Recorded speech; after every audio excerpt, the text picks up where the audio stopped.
Guys, it's finally happened. I got RWBY merch for the background. Let's go!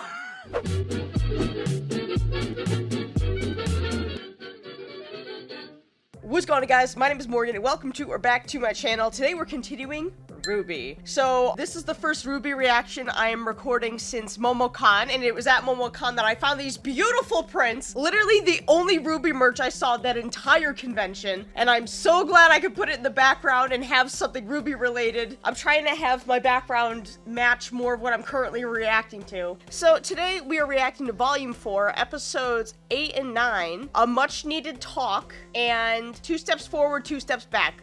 They can't even give us hope in the titles anymore. They're like, no, we're not even gonna give you the false hope. Everything's gonna be okay. Buckle up, Buttercup. It's gonna be a doozy. Oh my god. As always, before we get into it, if you want the full uncut video, that's available over on the Patreon. If you want to follow me on social media, you can do so here. Also on Patreon, I have Patreon exclusives. Right now I'm doing Stranger Things and Vox Machina. I've also done the Mighty Nine, My Adventures with Superman, Wednesday Season 2, Doctor Who, and Inside Man. And I'm very far ahead on the Patreon by the time this hits YouTube. I think I'm about 2 volumes ahead. Anyways, I think that's all the business all being said. Let's get into this. So these maidens, they're powerful fighters that don't need dust to use magic.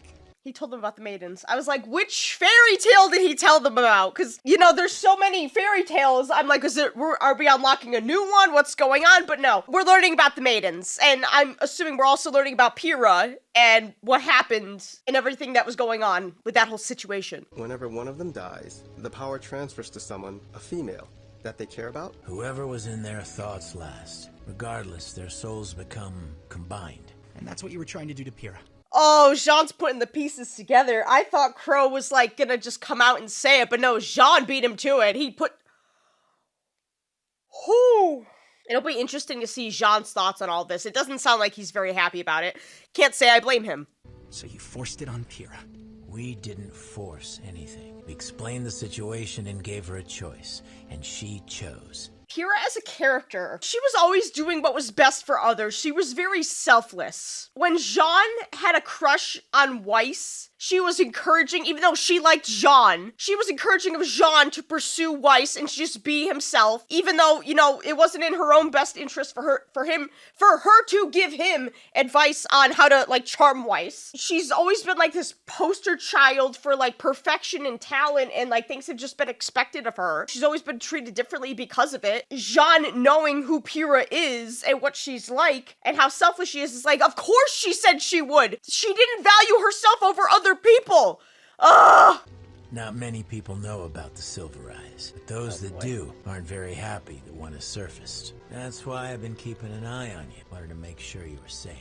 Oh, Qrow. I love Qrow. He was using you as bait. Look, I wouldn't put it like that. It's complicated. RWBY's being hunted. The schools are being attacked. All for what? What is the point of all of this? Will you just tell us what's going on? Obviously, Jean doesn't like being kept in the dark, especially because now that he knows everything that was going on with Pyrrha, and he was kept in the dark and didn't know what was going on at the time, he probably feels like he failed her or feels guilt for not noticing what was going on. He's understandably upset that he was in the dark then and he's in the dark now. He doesn't want anyone else really dying on his watch, it seems, or like he can't deal with losing anyone else. As you can imagine, they both had pretty different ideas about how things should go. The older one would spend his days creating water, plants, wildlife, and at night his brother would wake to see all the things that the elder had made and become disgusted. To counteract his brother's creations, the god of darkness brought drought, fire, famine, all that he could do to rid Remnant of life. Life always returned. So one night, the younger brother went and made something. Something that shared his innate desire to destroy anything and everything. Grim. The creatures of Grimm. You guessed it. Knowing that their feud couldn't last like this forever, he proposed that they make one final creation. This last great creation would be given the power to both create and destroy. It would be given the gift of knowledge, so that it could learn about itself and the world around it. It would be given the power to choose. That's where you fucked up. Have you met humans? We don't use our free will very well, do we? No, we don't. The fucking stories in the show are just insane. Like, the Fall Maidens, the Silver Eyes, and now the two gods of darkness and light. I don't even know what to say to that. I really don't. I'm trying to, like, think of something to commentate on, but I've got nothing. I've got nothing right now. Knowledge, creation, destruction, and choice. If someone were to collect all four, they'd be able to change the world. And that's exactly what the enemy wants. Okay, so it's Infinity Stones. Essentially. This world has Infinity Stones, and Salem and company are after the Infinity Stones and want to Thanos snap the world. Got it. The Huntsman Academies were created to train generations of humanity's protectors, but they also serve another purpose. Guarding the relics. When Ozpin's predecessor founded the schools, he built them around the relics. That's why they want to topple the fucking schools so badly. To get the goddamn relics that are underneath. So that's what they were protecting at Beacon. That's why they wanted, you know, Qrow and all those safety measures, and it's because a relic is under every fucking academy. It's a bold move, putting a very powerful thing underneath the feet of students. You know, you can always go in and say hi. A father's never too busy for his daughter. Not all of my friends would agree with you on that. That hurt. Oh, fuck me. That hurt more than it should have. Not only Weiss and her dickhead of a dad, but also, you know, RWBY and Yang, their dad was always kind of away on missions and stuff, so they could kind of disagree with that point, but oh, that hurt more than it should have. Collie, is that you, dear? She's so nervous. Blake, well, this is a pleasant surprise. Come sit. I'm actually getting teary-eyed right now. These parents are great! More parents like this in media, please! A father that's excited to see their child and not be like, what do you want? What is that like? Blake, what is that like? You still take sugar, right? Oh, actually, Oh, sorry. No, it's fine. Oh, here, take this one. No, really, it's no big deal. You sure? The daddy issues are strong today. He's so caring. He's so fucking caring. He's like, oh, sorry, do you want this one? Here, have this one. You know, he would give anything for his baby girl. I fucking love him. Blake, you are fucking rich in life with these parents, let me tell you. Is it warm in Vale? Just seems like your outfit doesn't cover very much. It covers plenty. I love the outfit. Personally, I have no notes. It's perfect. I like the outfit. I mean, a little more armor might help, don't you think? Why would you say that? What's wrong? What did I say? How can you still love me after what I did? This show is choosing violence today. Holy fuck. Blake's parents are the perfect definition of unconditional love. And the fact that she thinks that they wouldn't love her anymore based off of everything that she's gone through and what she was done because she was manipulated and taken advantage of. Like, girl. Oh my god. I called you cowards. It's okay. I should have left the White Fang with you and Mom. I should have listened to you, and I'm sorry. Oh, so they left. I'm so sorry. Blake. The White Fang is such a cult mentality because I believe it was Jonestown when, like, kids would be brought up in the cult and on the compound, they would be spies for Jim Jones, and if anybody was talking about leaving, they were, like, brainwashed into turning on their own parents and telling Jim Jones that they were trying to leave, and they were dealt with. It seems like it was the same thing with the White Fang where, you know, like, the parents of the White Fang were trying to leave, some of them, and they were turning their children against them and being like, you're cowards, you don't believe in our cause, this is that. Oh my god. Oh my god. And that's another thing. Nobody joins a cult purposefully. It always starts off with like, oh, we're gonna do good in the world. We're gonna make a change. We're gonna help others, yada, yada, yada. And then it turns into something awful. Like the White Fang. I'm telling you, the similarities are not coincidental. Like, there's too many things here to just be coincidences. It's a fucking cult. The only thing I ever feared was that you would fall down the wrong path. And I am so proud to see you haven't. But I did. It was... You corrected and you yourself. pulled yourself out. Exactly. You came back. There aren't many who possess that kind of strength. and even fewer that have the courage to face their demons again. Preach! I love this father so much because like him saying like a lot of the reason people stay in those kinds of groups is they can't admit to themselves like, oh my god, I've been a part of this thing for so long and it's not what I thought it was. I was wrong. A lot of people can't say that to themselves, so they convince themselves to stay in the shitty situation they're in because they can't fathom the fact they might have been wrong all that time. That's why people stay in fucking cults. That's why people stay in cults. This father is so fucking wise. I fucking love him. I love him, Your Honor. Why did you leave Vale? Why did you leave your friends behind? Son! This isn't the bathroom! I'll just be going. Sorry to interrupt this tender family moment. I really don't like you. Son, why were you eavesdropping? Like, come on, man. That's no way to gain Blake's trust or the family's trust. If the whole world knew about the relics, about Salem, it would more be dangerous. chaos. We'd have another great war on our hands, and this time, you'd have to fight. Salem's smart. She works from the shadows, using others to get what she wants, so that when it comes time to place the blame, we can only point at each other. She's trying to divide us. Humanity.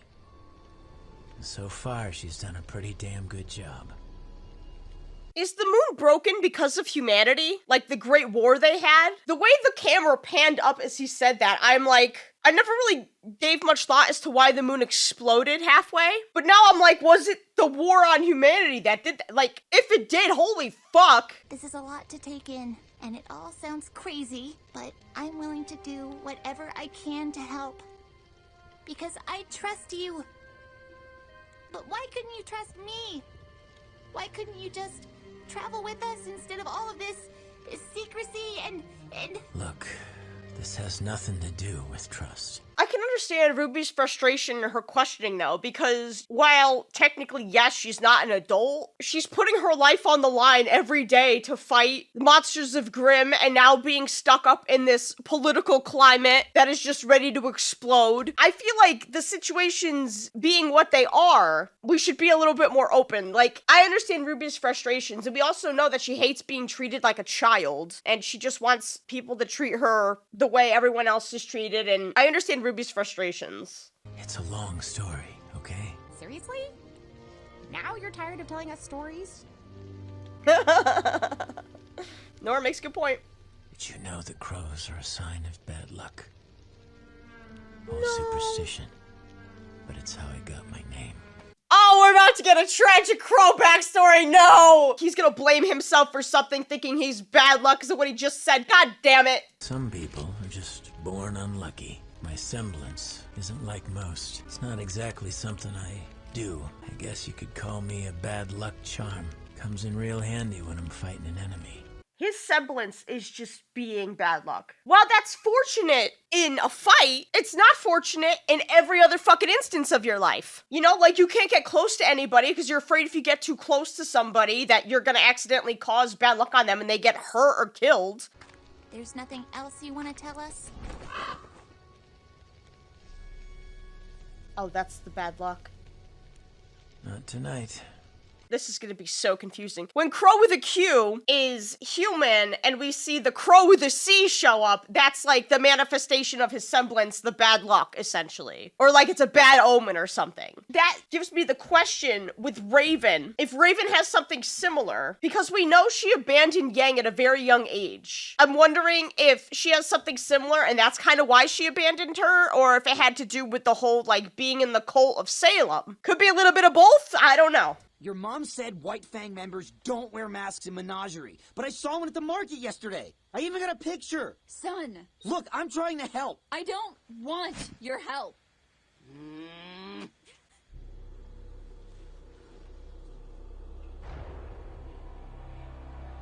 Oh, somebody's spying.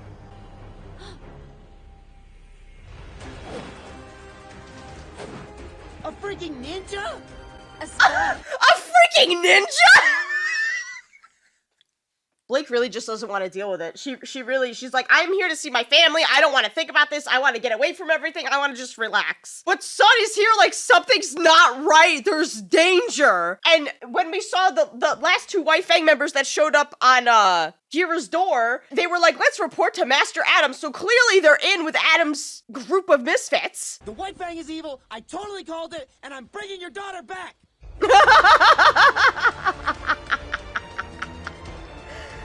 Oh, that's so funny. Just the way he delivered that.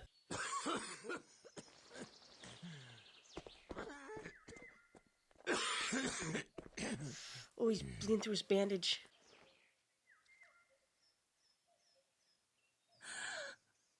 That's unfortunate. Did he puncture his fucking lung? Like, usually when people get, like, a stab wound and they start coughing up blood, it's because you fucking punctured your lung. He's, like, coughing up this, like, the venom that Tyrion injected into him with the stinger. Did it puncture his lung? Or is that just the venom taking over his respiratory system?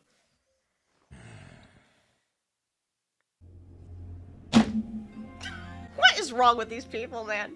What is wrong with these people that write this show? Now we're gonna go on to the next episode. 2 steps forward, 2 steps back. Just a real bundle of joy with a title like that. We're back with Yang, let's go! You're still off balance. What? No, I'm not. You're gonna sweep the Honestly, feet out from under her? I'm kind of surprised. I thought it would just be this huge weight, but it feels natural. They did a great job with this thing. Holy fuck, Ty! Looking at the hand, wham! Just the right hook across the fucking face. Do you realize that you used your semblance to win every fight after the qualifiers? So what? How is me using my semblance any different than someone else using theirs? Because not everyone else's is basically a temper tantrum. I'm starting to understand why Yang is just so emotionally strong. When she grew up with her father, like, fucking with her constantly. Jesus Christ. Oh my god. I can't. Ty has such a not way with words, man. You gotta keep your emotions in check. Keep a level head and think before you act. Your semblance is a great fallback, but you can't let yourself rely on it. It won't always save you. Yeah, because we saw the fight with Adam. If I'm remembering correctly, I'm pretty sure she used her semblance in that moment to try and rescue Blake. And because she rushed forward without really assessing the situation, you know, Adam got the jump on her, and that's what led to her losing her arm and almost dying. So Ty, while he doesn't say it in the nicest way possible, he does make a valid point of, like, your semblance is cool, it's good in a pinch, but don't always rely on it, because sometimes it could bite you in the ass. You definitely have your mom's stubbornness. Raven was great in so many ways. I'm proud of how much of her I see in you. Can I just say how much that speaks to Ty as a character? Because so many times in real life, people that are divorced will often, like, scrutinized by their parent because the child reminds them of the parent that's no longer there, that they divorced or is no longer with them. Like, and for Ty to be like, yes, you remind me of your mother, but you remind me of all the good qualities of her. And I have no regrets about that. Like, oh, Ty! One more before dinner.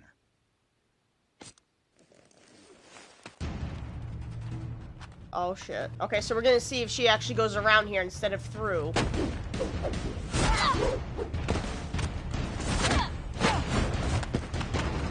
Ooh! Ooh, that fucking recovery. See? Alright. Now you're using your head instead of your... Oh! Now whose balance is off? Oh,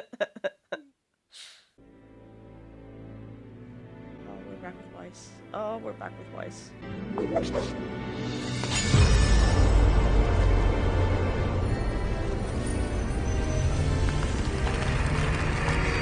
Hello, sister. Whitley, not right now.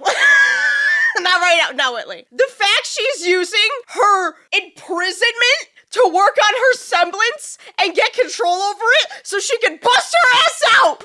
Yes, Weiss! Yes! Are you jealous? Is that it? No, not really. Honestly, I find it barbaric. It's beneath people like me. What could a single huntsman possibly do that an army could not? Well, I see Jacques been brainwashing him. Clearly Jacques been talking shit about Winter and Weiss and how, you know, they're above all that. Probably because he doesn't want his other child going off and following in the other two's footsteps. So he's gonna vilify what Weiss and Winter are doing so that his last heir to the fucking throne doesn't leave. I fucking hate Jacques so much. What is your plan anyway? What do you hope to accomplish while trapped in your own bedroom? She hopes to master her semblance.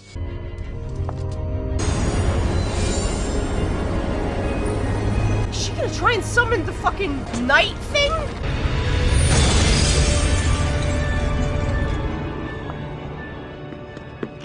Mishni, are you alright? She's like, I'm out of here, bitches! Oh, no, never mind, she did do it. I didn't know what was happening. I was like, was that part of the plan, was to bust the window out so she could leave? She did summon the night. Fuck yeah, Weiss. Weiss is like, oh, you wanna entrap me? Fine. I guess I'll just practice and practice and practice and practice until I can get out of here, you dumb bitch! Who's this chick? Ooh, what kind of animal is she based off of? I don't know, maybe a goat or something? I don't know, the spots and the horns? Give it up! Not above hitting a girl, you know. Grab the scroll! Seems someone thinks it's important. Oh, it's Sun Scroll, because he was the one that took the fucking image of the person with the mask on. I thought this girl was like getting intel and like recording it on her own scroll for a second. Watch out! Who are you, girl? Ilya. Ilya? You know her? But she doesn't even— Did we get the phone? Done! Give it to me. She's a fucking chameleon? She's a chameleon! But she doesn't even look like a phone. Done! Son! No, not again, please. Again, Blake's gonna be like, everybody that gets close to me gets hurt. It happened with Yang, and now it happened with Sun, and she's gonna blame herself the same way she blamed herself for what happened to Yang. Fuck this show! Hey, Mistral, we're on the right path. Oh, but the other town's crossed off. Qrow, Yuri, can we get help there? It's crossed off. That village was destroyed years ago. Yeah. But if it takes us around the mountains, it's the— Okay, but based off the way Ren is looking at it, I feel like that was his home. And possibly Nora's. Because Nora said that both of their parents had died and that they were both orphans. We can split up. Ren and I can cut through the mountains while you and Ruby take Qrow around through the village.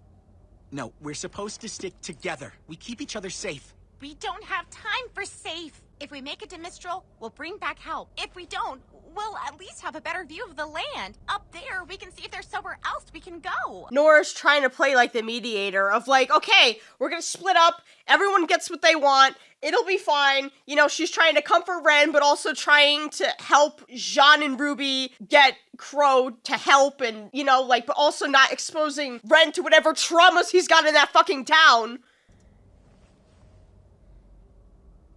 Oh, the little smile he gave her.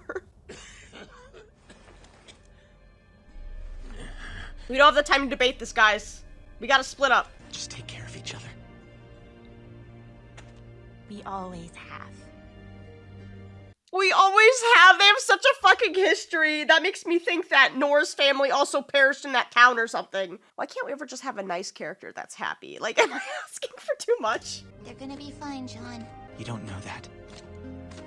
He's so afraid of letting any of his team members go because of what happened with Qrow. No, they're gonna track them. What the fuck footprint is that? Is it from that, like, large stone grim thing they fought at the beginning of the season? Well, we got a lot of lore in those 2 episodes. Both with the mythical brothers of Light and Dark.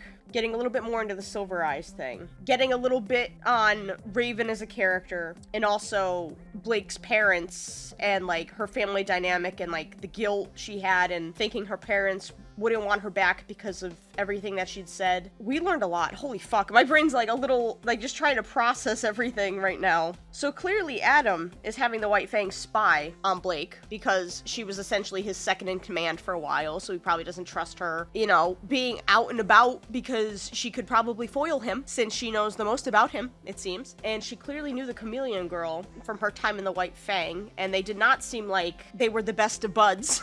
And we also got that bit with Ren and Nora of them not wanting to go into that town, most likely because that's probably where their parents died and they were orphans. So, you know, they've got understandable trauma and don't want to go through that. Oh my god, that was just like a lore dump for 40-something minutes. Holy fuck. But it was nice, and it was also nice getting to see Weiss, and, you know, she's been using the time in her room to practice her semblance and to, you know, most likely escape her father. We love that. We love a woman that's like, I ain't taking no shit from no man.